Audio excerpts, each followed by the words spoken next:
Good afternoon, everyone. I'll call the 19th meeting of the Corporate Service Committee to order. And just wanted to let everybody know that we're experiencing some internet difficulties. So our internet is a little bit unstable, and I think there's also some Zoom issues. Just patient with us today. We're doing our virtual meeting during the COVID-19 emergency, and City Hall is open to the public with reduced capacity and physical distancing requirements. Meetings can be viewed via live streaming on YouTube and the city website. And the City of London is committed to making every effort to provide alternate formats and communication supports for council, standing or advisory committee meetings and information upon request. To make a request for any city service, please contact accessibility@london.ca, or you can call us at 519-661-2489, extension 2425. And to make a request specific to this meeting, the Corporate Service Committee, you can send us an email at csc@london.ca. I'll look to committee for any disclosures of pecuniary interest.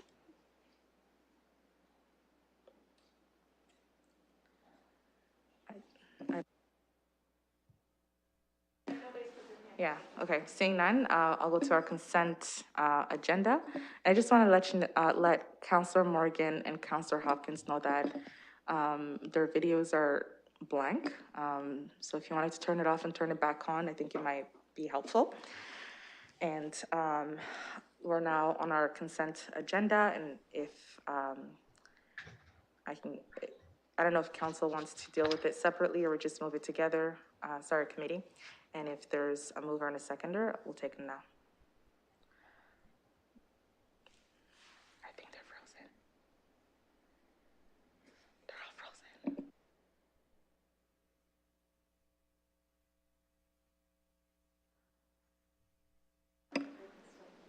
I just want to get a confirmation from committee that you guys can still hear us, whether by raising your hand on the Zoom option.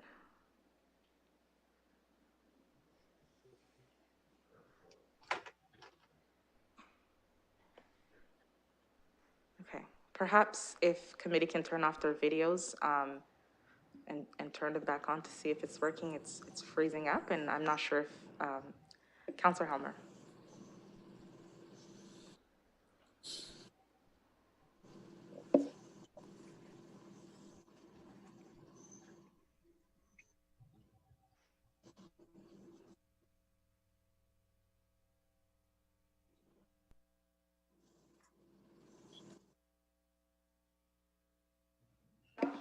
It said, hold right here. You just Sorry, fine. Madam Chair, it's Anna Hopkins, and I'm having difficulty hearing. You're cutting in and out. Yeah. If you could repeat. Is my audio coming through to you, Chair?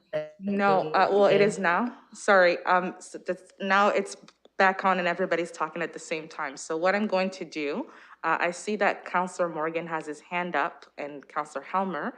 I'm going to take that as a motion to move and second recess while we sort out our internet connection, because it's not working right now and we are unable to hear each other. So I'll just ask committee that they go to their e-scribe and be able to vote from there. We're moving a motion to recess for a little bit so that we can figure this out. And thank you for your patience. And it was moved by Councillor Morgan and seconded by Councillor Helmer.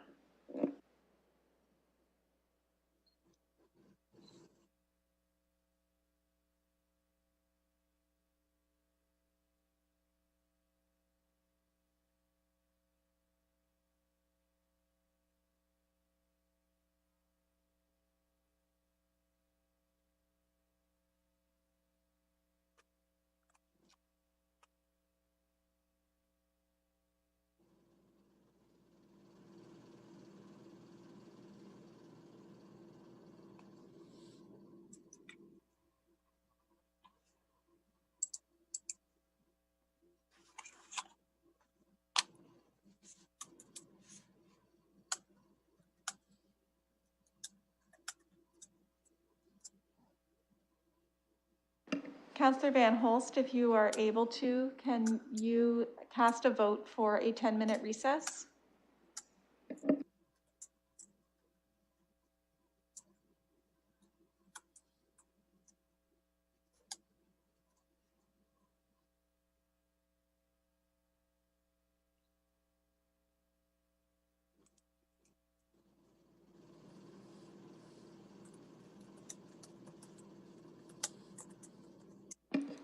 That motion is carried 5-0. And we will recess until 25 after 12. And we will try to send a new Zoom link out to all of the attendees. Thank you.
Thank you, everyone, for your patience. We'll resume our meeting.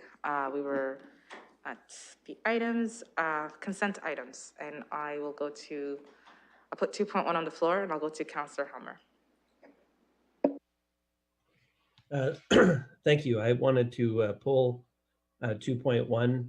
I have a bit of a different idea about how we should proceed on this one, but I wonder if there's any introductory comments that staff would like to make about the report. I certainly appreciate them responding to the direction from last year to look into the feasibility of lowering the effective tax rate on the community housing buildings in London.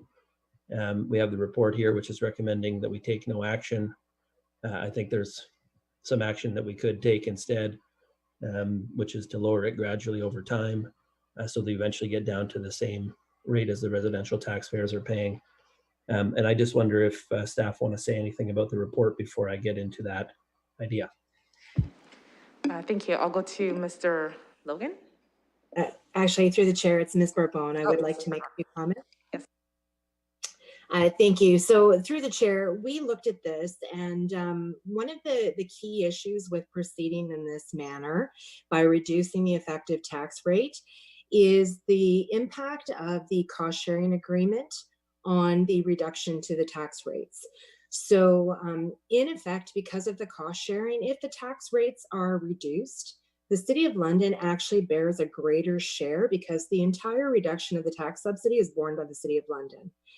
If the city were to actually provide greater subsidy to the London Middlesex community housing through the cost sharing agreement, the effect on the London taxpayers is actually far less. So by moving forward and reducing the tax rates, it actually provides a greater benefit to the County of Middlesex than it does to LMCH by reducing the rates. And we have done various calculations to show how that would proceed. So that is very clearly why staff are not recommending. If the end result is to provide greater subsidy to LMCH, this is not the most cost-effective manner to provide that to them.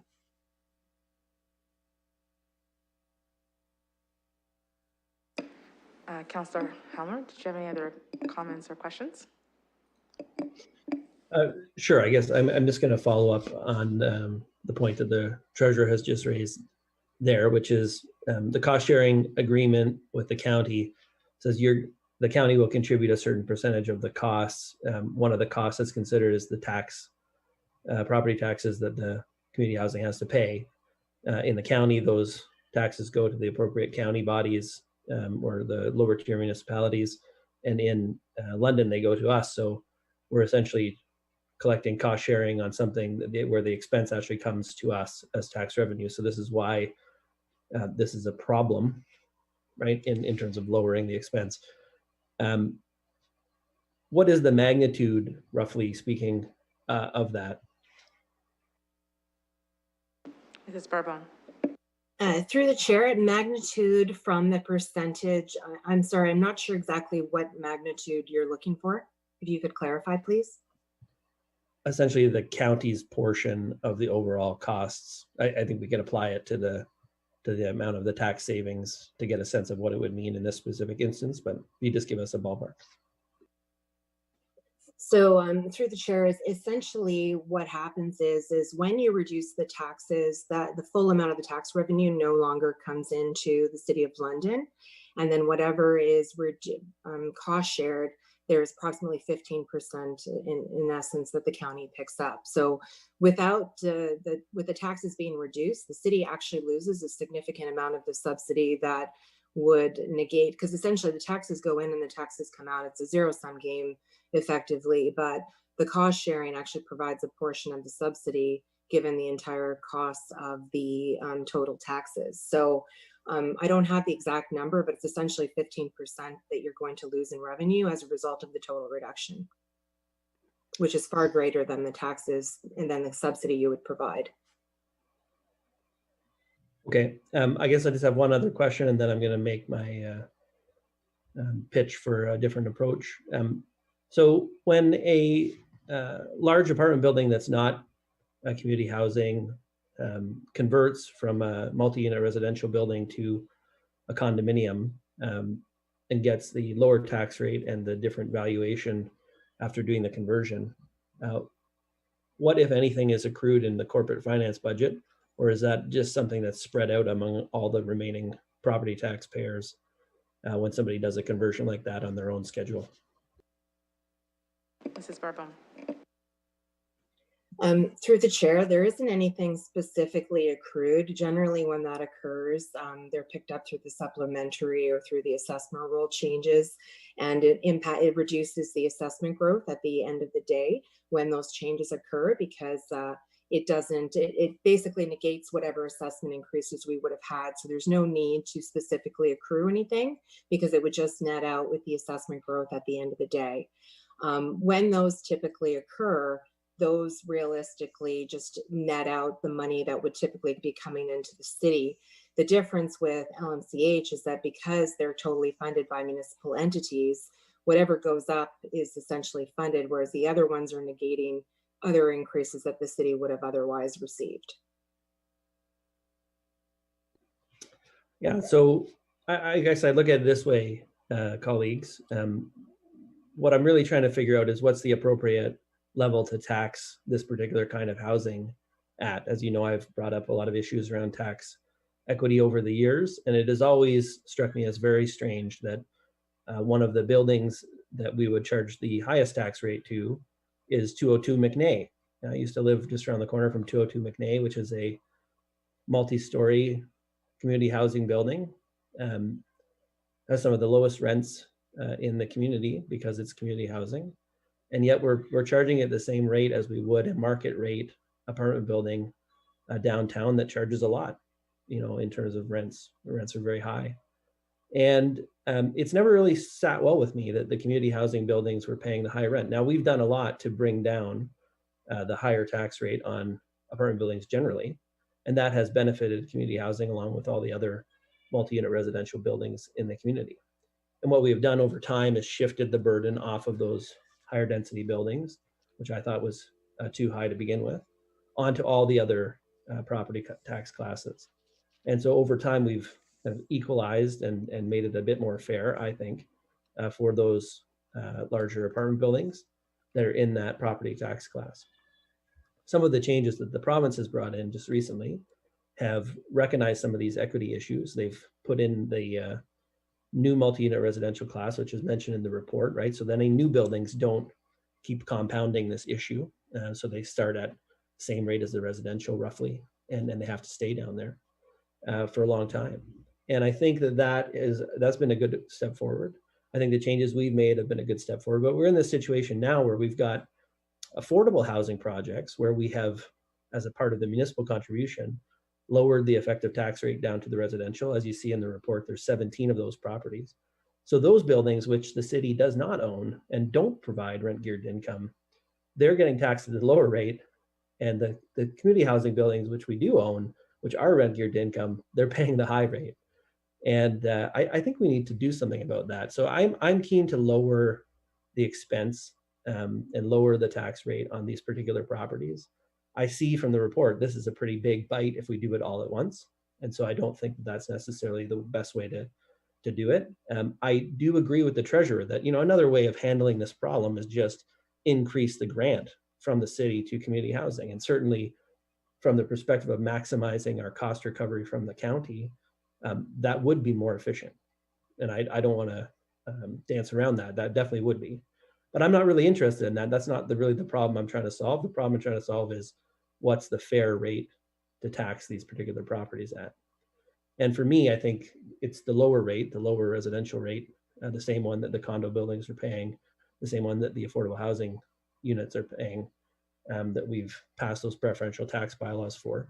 And as a way of kind of bridging this problem, I think we should just do it in stages. So we're fortunate, we have lots of different buildings.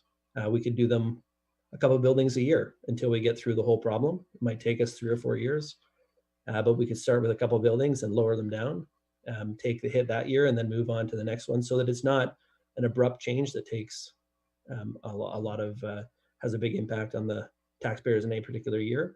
Seems like this year would be a a pretty rough year to do that. Another option would be to lower it down for all the buildings, but in steps. So take it partway this year and then take it the rest of the way in future years. And that similarly would just buffer it a bit. So, you know, the end goal I'm trying to get to is taxing these buildings at the lower rate, the same rate as the residential taxpayers, the same rate as the condos, and not at the higher rate, along with all the other apartment buildings in the city. So I would like to see us do that. I recognize that it's not as efficient as just increasing the grant. But if we just increase the grant, this issue around the tax fairness will just continue in perpetuity, and I'd rather address that. So rather than taking no action, I'm going to suggest we have another report that lays out how we could do this over a 4-year period. Having a sort of staged approach to it, I think will mitigate some of the adjustments that would have to happen. Personally, I don't want to not collect the tax revenue.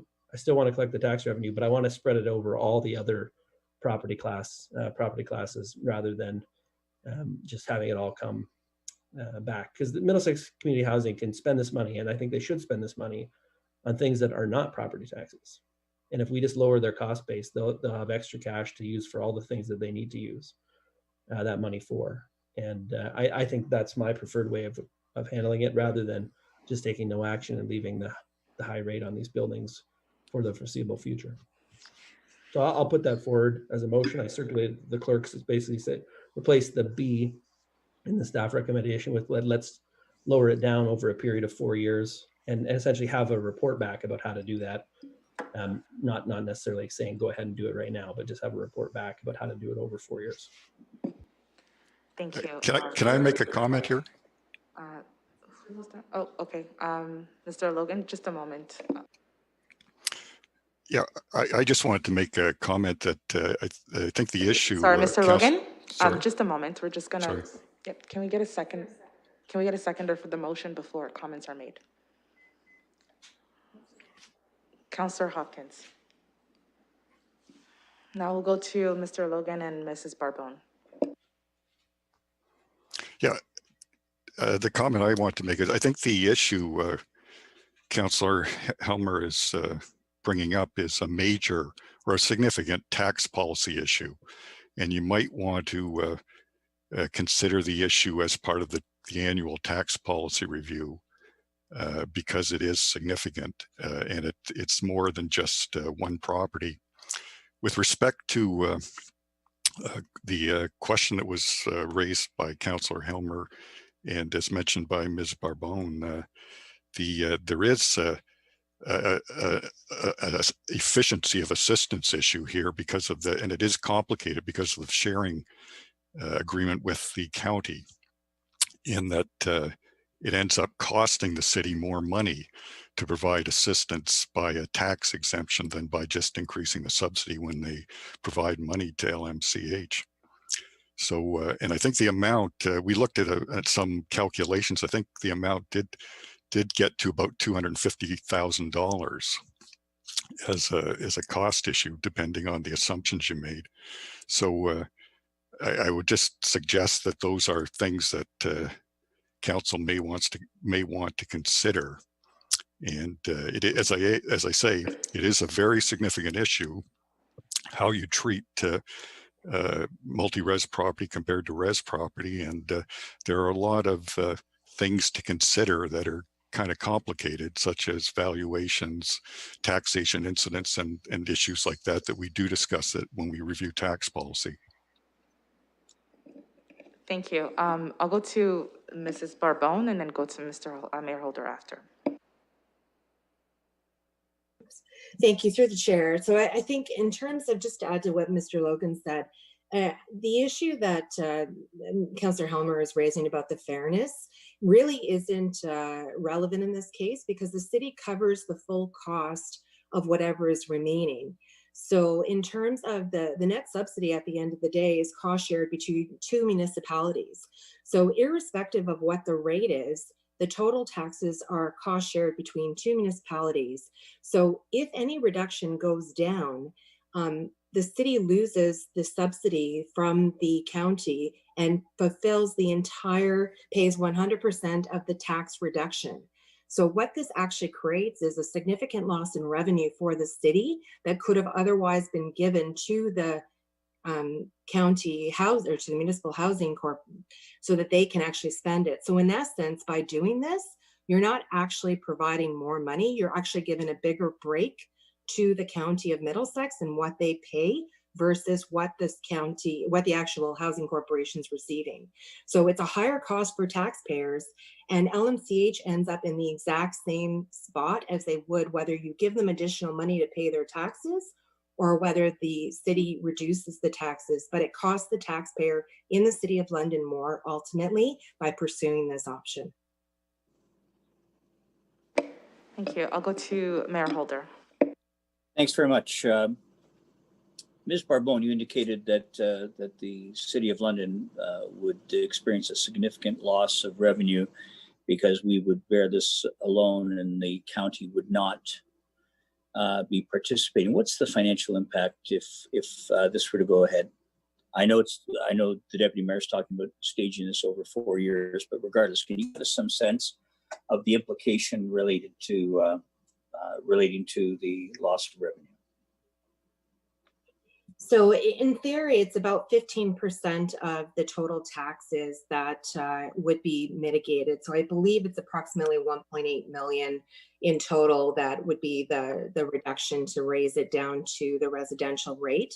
That would be 15% of that would essentially no longer be paid by the county and would be a reduction to our revenue, but we would also lose the full amount of the taxes coming into the City of London.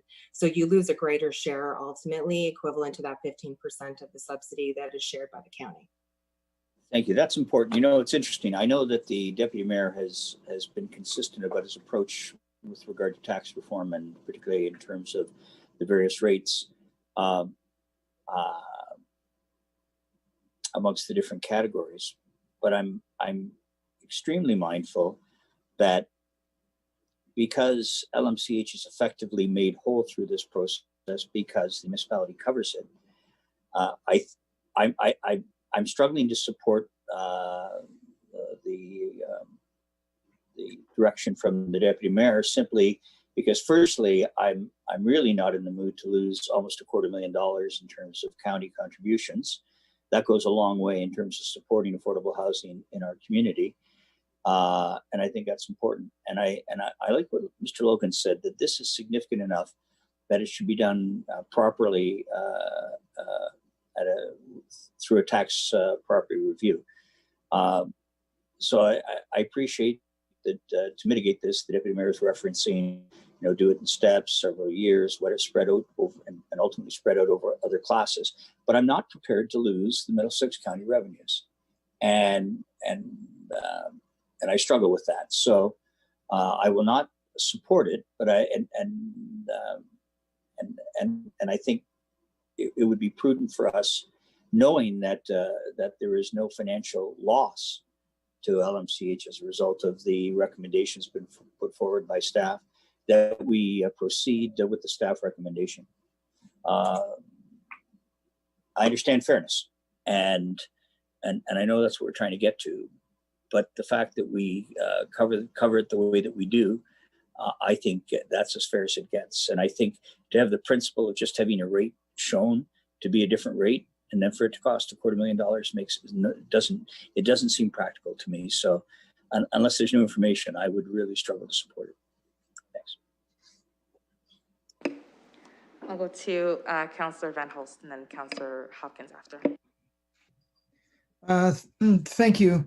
Well, it seems to me like in the end we can make things fair with a low level of complexity and a low level of work on behalf of our staff, or we can do that with a high level of complexity and a great amount of work by our staff. And I would choose the former. So I'm just not interested in adding this an extra level of complexity. I don't share the concern again about fairness in terms of the before the final outcome is achieved. So we can fix things easily the way we're approaching it. And so that's the way I'd like to move forward. So I won't be supporting the motion. I prefer staff not look into this, even if it's over a number of years. Doing it over a number of years even adds more complexity. So I think we're fine the way we are, and we can assist our community housing through a grant, as was suggested. That's the best route forward. That's the route that's going to keep the most amount of money in the city's hands and have our council best able to do good in the community. So there's my comments. Thanks. Councillor Hopkins. Yeah, thank you, Madam Chair. And I appreciate Deputy Mayor Helmer's advocacy on reducing tax rates. I think it's well known how he has tried in many areas to review and look at reducing tax rates. And as much as I would love to go forward with more subsidies, I get what he's saying. It's not so much about giving them more money. It's how do we reduce that tax rate? And I think that's a fair comment to see how we do things and to create some kind of a fairness or even an understanding on what we're doing.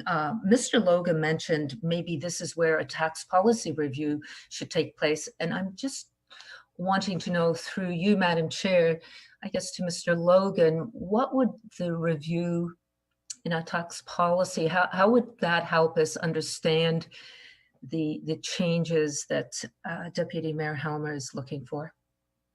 Mr. Logan. I think it would allow you to think of all the issues that are related to it, to the situation and the effect on the overall tax rate and the issues of fairness, to look at them in more detail. And consider it when you have all the property classes in front of you and what the tax rates will be for the year and what impact exactly any change you make would have on the tax rate. And would that be, through you, Madam Chair, a lot of time? And how difficult would that be to get a report back, getting a better understanding with the situation and having possibilities to look at reducing the rate? Mr. Logan? Well, that's done every year. Every year, council makes a decision about what the tax ratios should be, and that involves a tax policy review. It's usually in the spring, March, around there. And that would be, council will make a decision next year in 2021 about what the tax ratio should be. And this discussion could certainly be part of that. Okay. Thank you for that, Mr. Logan. So we're already doing the work. It's not as if we're sort of adding a lot more work to staff schedule. So I think that would be important. I haven't seen the motion that is in front of us other than the B part, looking for a report back. And I would be supportive of doing that. It is a report back. It's getting more information. Just something that I've heard for many years. How can we do things in a different way with community housing? And I understand the mayor's comments about not wanting to lose the counties a share. But I think as we look at our community housing and review everything, this is an opportunity where we can look at the tax structure. Thank you. And I'll go to Councillor Morgan. Oh, thank you. I didn't know I had my hand up, but I was about to put it up. So good, good intuitive thinking, Chair. This is a tricky one for me because what sounds good is when you say you want to lower taxes on housing properties. So it sounds great. I struggle with what that actually will mean in reality. And it's not, a tax reduction just for the housing properties, but it's a taking the potential revenue that we would have got from those taxes. And instead of just giving it back to the housing corporation, which we could do and do in the form of a grant, which then draws extra money from the county through the cost sharing agreement. In the absence of that, we're not only going to have to cover the lost revenue and spread that across all of the other tax classes potentially, or reduce the grant, which I assume no one wants to do. And then we also lose in that process the county's portion of the investment. So I understand the concept, and I get that, from a tax policy perspective, it's not a great situation that we've got ourselves into in the first place with, a separation of different types of rates for different buildings depending on when they were built. And I understand that. I'm not convinced that the motion as it's currently articulated is the solution at this point, because there are adverse consequences to this that I don't fully understand yet, and I'm not sure I'm comfortable with all of them, because I don't think I'd want to reduce the grant to housing to cover this, spreading it across all the other tax classes and losing the potential to get some money from the county. And fairness is also, respecting the agreement we have with the county. So at some point, maybe we want to open up the agreement and try to work out a deal where if we want to make this change over the long term, the county comes along with it and they do something similar to the structure in their in housing properties in their jurisdictions as well. So I don't think I like the current motion as articulated. I get the concept, but I also get that if the ultimate goal here is to put money into the hands of housing, the much more efficient way is to just have a debate about increasing their grant, which also gets a little bit of county money to come along with it. So, this is a tricky one. And I think there's, it's complicated and we really need to understand it. So what I don't like about the motion is the definitiveness of, we're getting a report to do something very specific. I would much rather engage in a more open conversation about the different options that we would have on this moving forward, perhaps as part of the tax policy discussion. So I'm not going to support the motion as it's currently articulated, but I'm interested in the conversation around these decisions for sure. So Councilor Morgan, are you proposing an amendment or? Well, my amendment might be completely counter to the motion because it would be taking out significant portions of it. And I'm not unconvinced that we can't have the conversation as part of tax policy as well. So I'm going to leave it as to vote against this, but I'd be open to other discussions. Councilor Helmer. Well, I've never been one to leave an attempt to persuade on the table. So I hear what people are saying. And I guess what I'd say is, you think about it this way. Say you are the County of Middlesex and you're tuning into our conversation and you're like, well, hold on.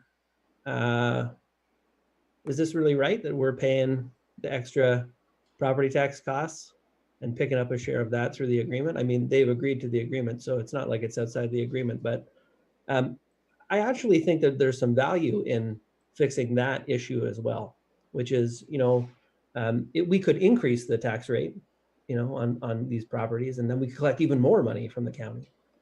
But really, that's not a good idea, and I don't think anyone on their own would advocate for that. And I guess I'm not interested in trying to maximize our cost recovery from the County of Middlesex. We have a lot of agreements with them across a whole bunch of different issues and areas, and I think we want to try and make them as well functioning as possible. I think about the land ambulance stuff, which, the county's deciding what's going on with the land ambulance budget. They have control of the authority board. We're on the hook for a lot of those costs, and sorting out how the cost sharing works over there. Imagine if they were doing something similar where, the tax rate on the ambulance stations was high or something, just as a way of getting more money from the City of London, right? That would not be right, right? That would not be right. And we would not like that. And we'd want to fix that problem. So I think if our positions were reversed, we might have a different view on the County of Middlesex issue, which I think is a bit of a side issue, honestly, compared to the actual issue of what is the appropriate rate to tax these properties at. So I guess if this motion doesn't go through, right, if we don't pursue lowering the effective tax rate, and I think honestly, if my ideal situation is we lower the tax rate, Middlesex Community Housing spends all that money that they would have spent on taxes on other things that the residents in those buildings need. And if they do that, if they spent it on those other things, they would recover the costs from the county for the expenses they incur, right? Like that's how the cost sharing agreement works. It doesn't have to be taxes that's the expense. It could be a whole range of things that money is spent on. And so I'm not worried about that issue. Like I think it could be some small amount of money that we might be out. There might be a transition period where we're out a little bit of money. I'm just not too concerned about it. And I kind of see it as a side issue. And even having thought about it, if the costs were too high and I was the county, I'd want them to go down.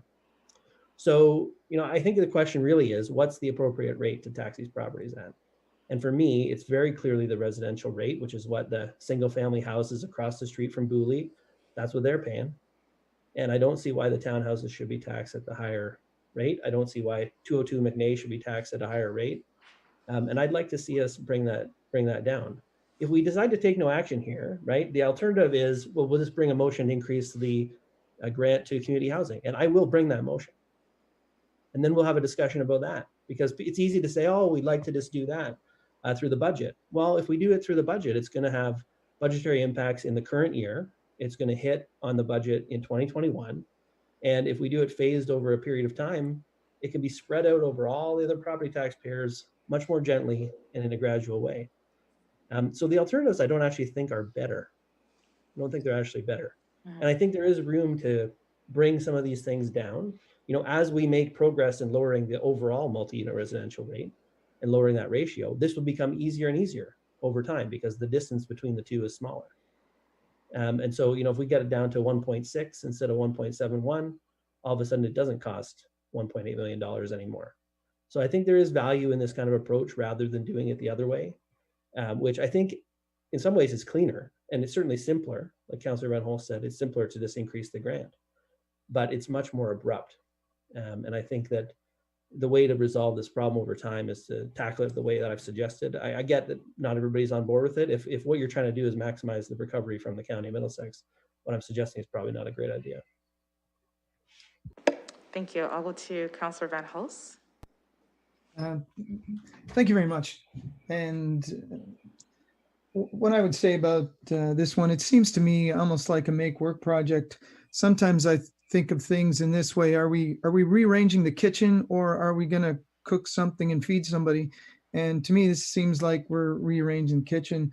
Again, the grant, if the grant's too abrupt, we could phase in the grant over 4 years.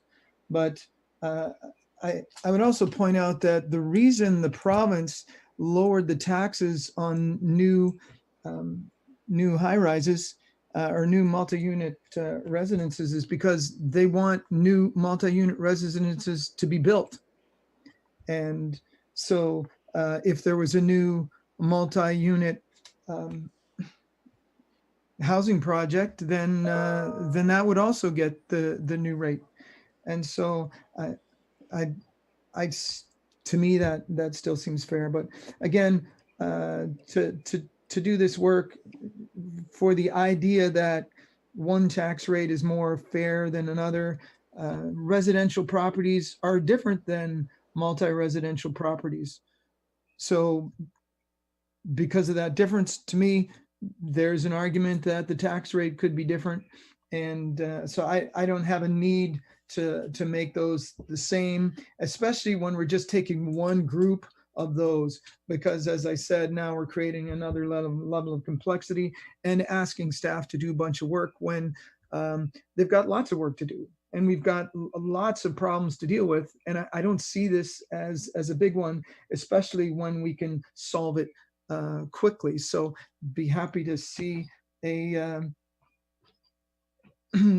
proposal to increase the grant, and be interesting to see how much the councillor would like that grant to go up.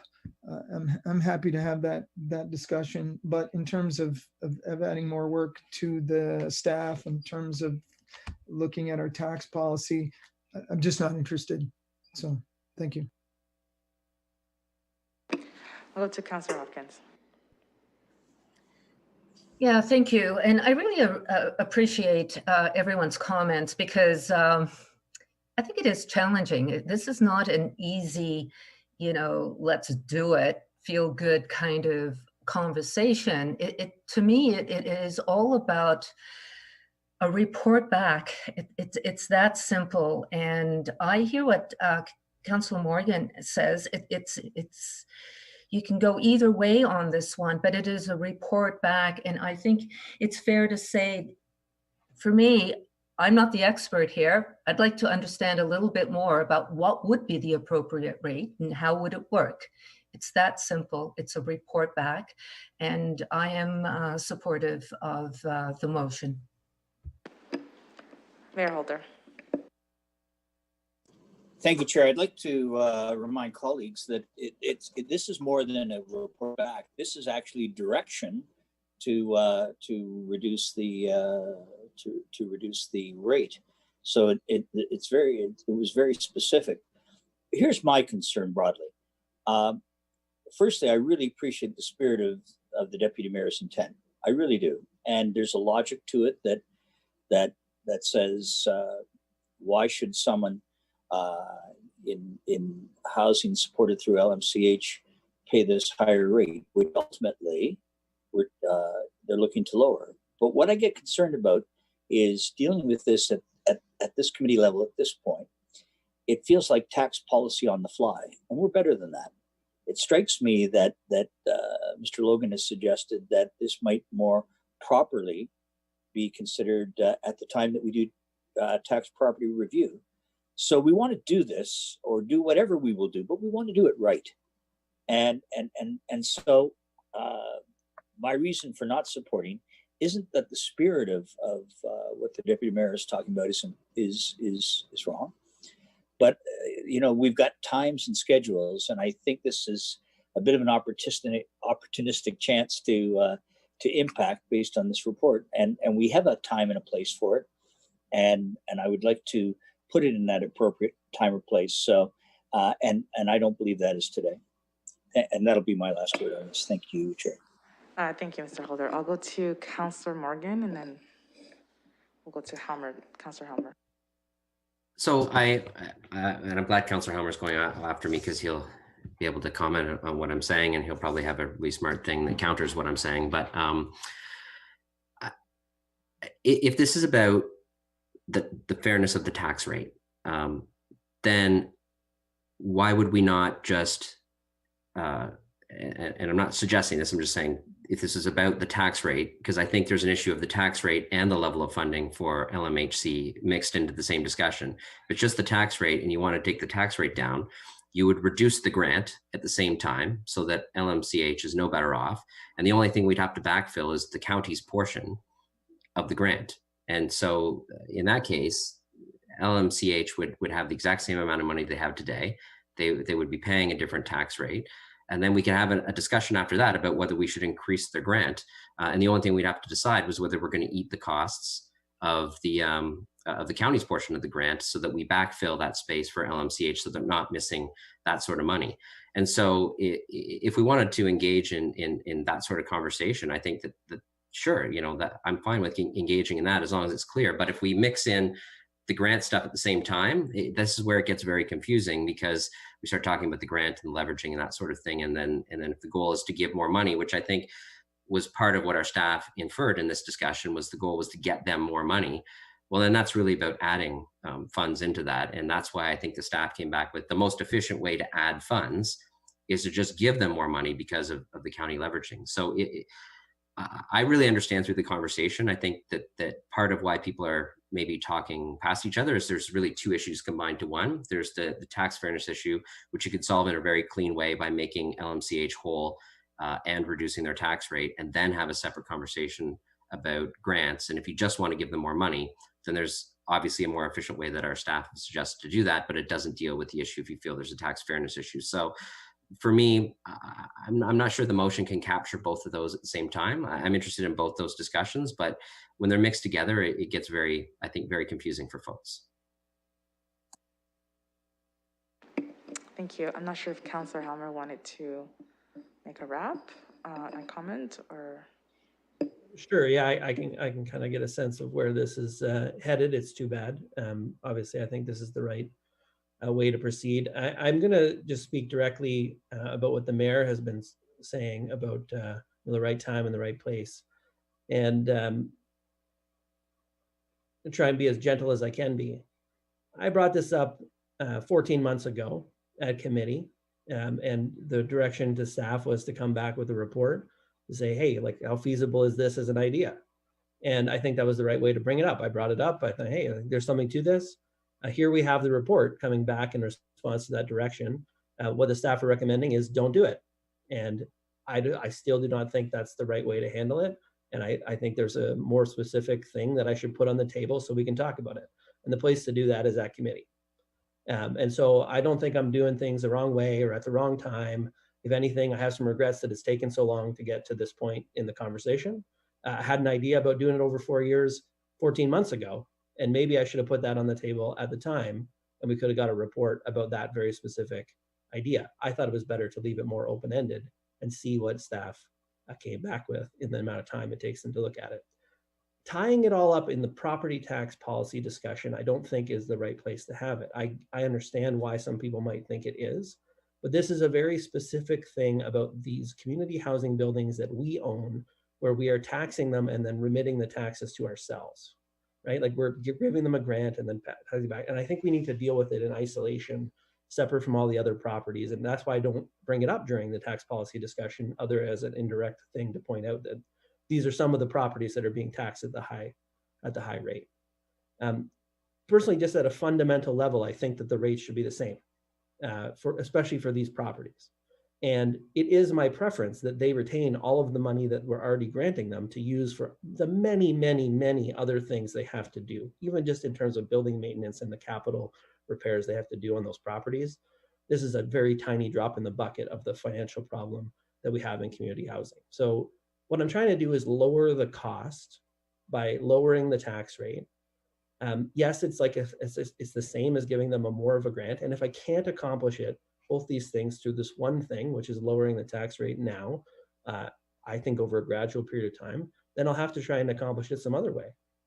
And I'm not just going to drop it and just forget about it as an issue.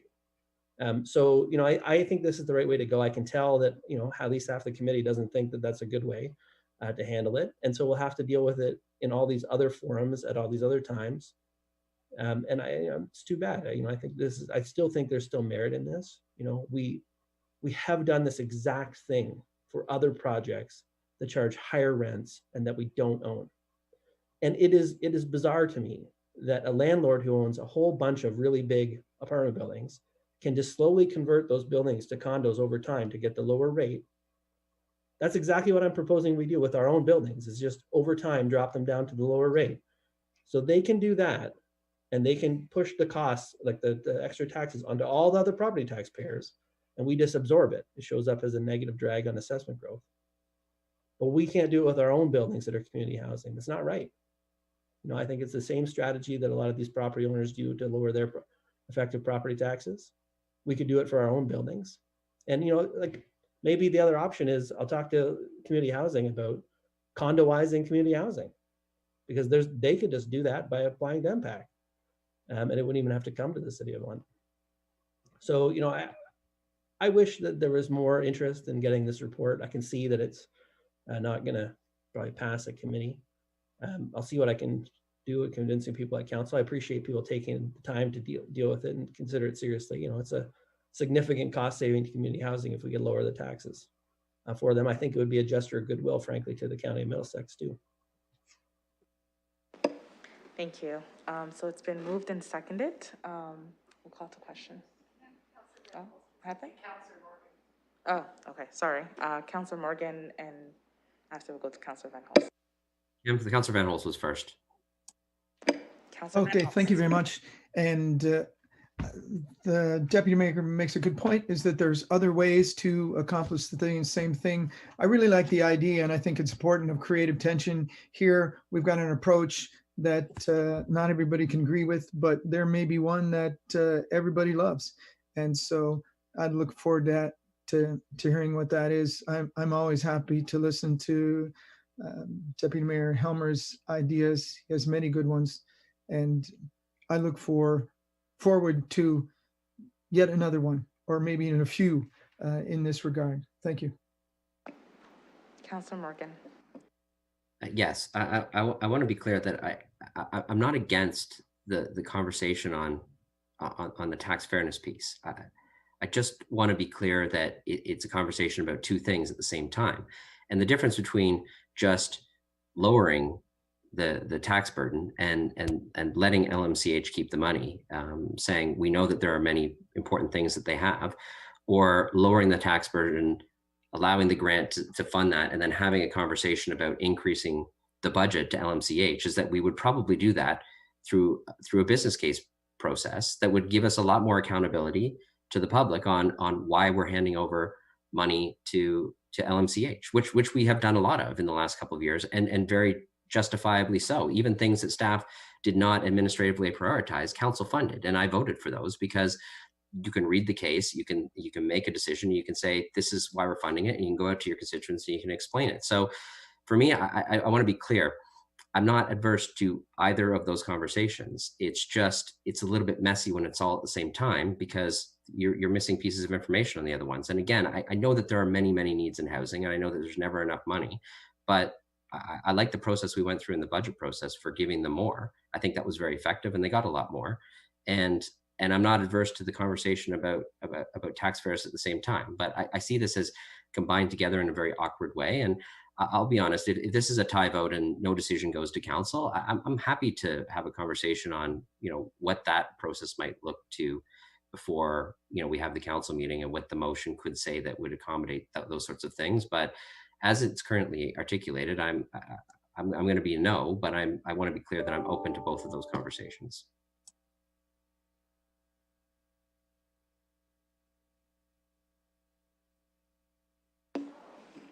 Thank you. If there are no other comments or questions, the motion has been moved and seconded, and we will call to question.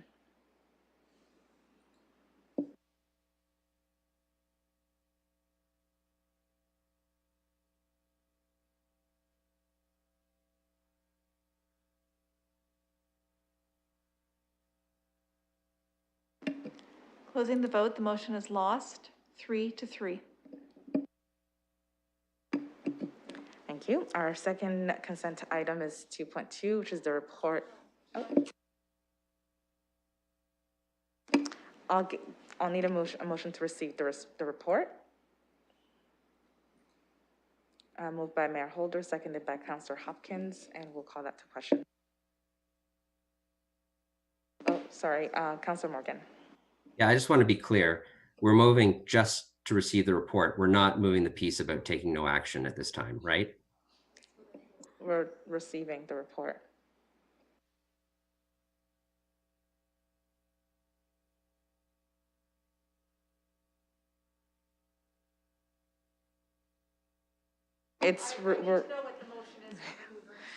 Thank you.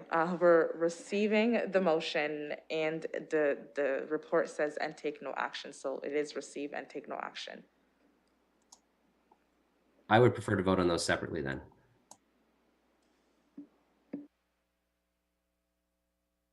I'll go to the mover and the seconder. Are you comfortable moving receive and take no action? Or would the mover and the seconder like to separate it? Since I moved, I'm comfortable with receiving A, and on B, I would vote against that as long as we're not providing a specific direction beyond. But I'm prepared to move that. Okay, so we will simplify it and just have the motion be to just receive. Is everybody comfortable with that? The mover and the seconder agree? Yeah. Any comments or questions? Seeing none, we will call to question.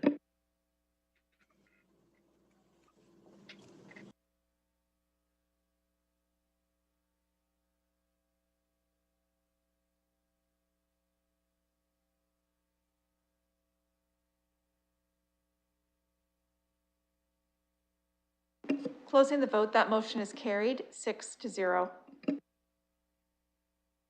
Thank you. We'll now go to our second item in our consent agenda, which is the report to the Federation of Canadian Municipalities Board of Directors. And it was a virtual meeting that was held on September 8th, 2020. I'll need a mover and a seconder. Moved by Councillor Morgan, seconded by Councillor Hopkins. Comments or questions? Seeing none, we'll call that to question.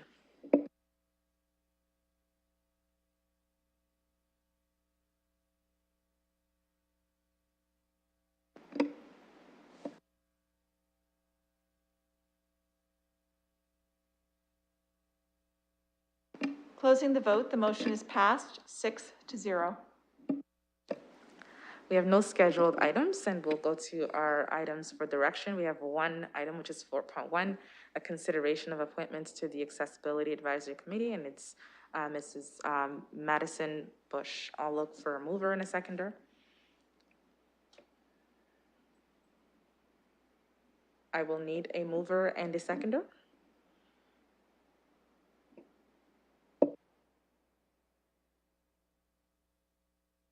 Okay, Councillor Helmer, seconded by Councillor Van Hulst. Comments or questions?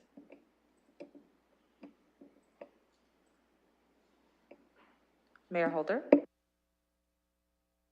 Thanks very much. I read the background on the individual. The reason I didn't move or second this particular individual is no reflection on the individual. But I'm wondering this. There was a reference where the individual under experience indicated there was no direct experience on the London Advisory Committee, but had run Youth Advisory Council at the Thames Valley Children's Center and being active in her student council and the like. And what I'm wondering is this: do we have any input from the committee itself in terms of individuals, or is this an independent application? How did this come through? Perhaps you to the clerk. Mrs. Saunders. Through you, Madam Chair, it was an independent application that we received. Thank you, clerk. So my question is there any sense of any vetting? I appreciate that this particular committee, I believe, is looking to resume meetings and the like. Is there any vetting that goes through the advisory committee before it comes to us normally? Perhaps that's to the clerk again. Mrs. Saunders. Thank you, Madam Chair. The application is not vetted by staff, other than we ensure that they meet the qualifications as outlined in the terms of reference for the committee. Other than that, there's no vetting done.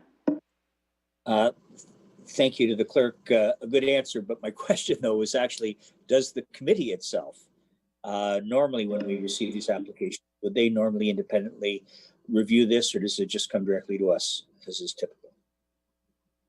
Mrs. Saunders. Through you, Madam Chair, no. The advisory committees do not play a role in the selection process. That's totally within council's purview. All right, thank you very much. Councillor Hopkins. Yeah, thank you. I did have a quick question about the address not being fully completed. Is that a requisite for qualifying? Just wanted, through you, Madam Chair, to clerks to understand a little bit more about the importance of having an address or not, a full completed address. Mrs. Saunders. Thank you, Madam Chair. Under MFIPA, we do not share people's personal email addresses, so we would redact that. Okay, thank you. Any other comments or questions? Seeing none, we'll call that to question.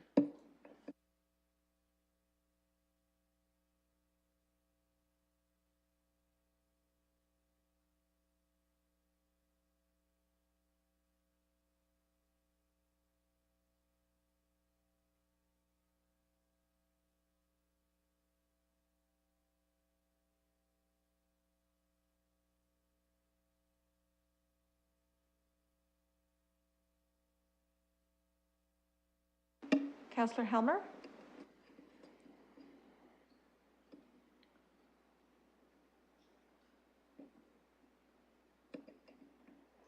Closing the vote, the motion is passed 6-0. Thank you. We have no deferred matters. We have one additional item, additional business. I'll go to Councillor Hopkins. Thank you, Madam Chair. And I am going to be wearing my AMO hat here. AMO held a board meeting last Thursday and Friday. And I do have a letter that I would like to read, and I will be forwarding on to the clerks to have it attached to the council agenda. So, dear colleagues, as you know, London successfully bid to host the Association of Municipalities of Ontario's conference in 2021 and 2023. This conference attracts hundreds of municipal representatives and provincial decision makers every year, and was moved to a virtual platform for 2020 due to the pandemic. With the ongoing uncertainty around how long gathering restrictions will be necessary, the AMO Board of Directors made the difficult decision, and it was a very difficult decision being on the board for me personally, to plan for a fully virtual conference for 2021. While London will still be featured as the official host, it seems unlikely we'll be able to have thousands of people gathered in one space for a major conference.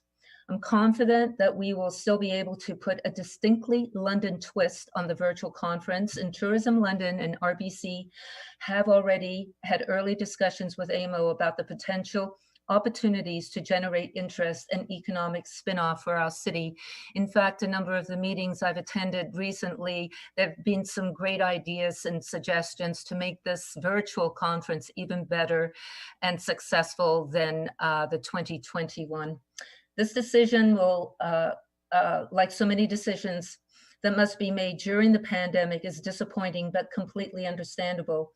As the planning gets underway for the virtual conference, there will be opportunities for participation for members of our council, and I hope each of you will consider contributing to make sure London is an exceptional virtual host in 2021. And I look forward to hearing comments from all of my colleagues to make it a successful conference. Thank you. Thank you. So the mover is Councillor Hopkins. We need a seconder to receive her communication. I'll second it. Are there any comments or questions? Seeing none, we'll call that to question. We'll call a motion to receive the verbal update from Councillor Hopkins.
Closing the vote, the motion's passed 5-0. Thank you. We will now go to our confidential session of the meeting, and I will look for a motion to go into closed session. Moved by Councillor Hopkins, seconded by Councillor Van Holst. and we will call that to question.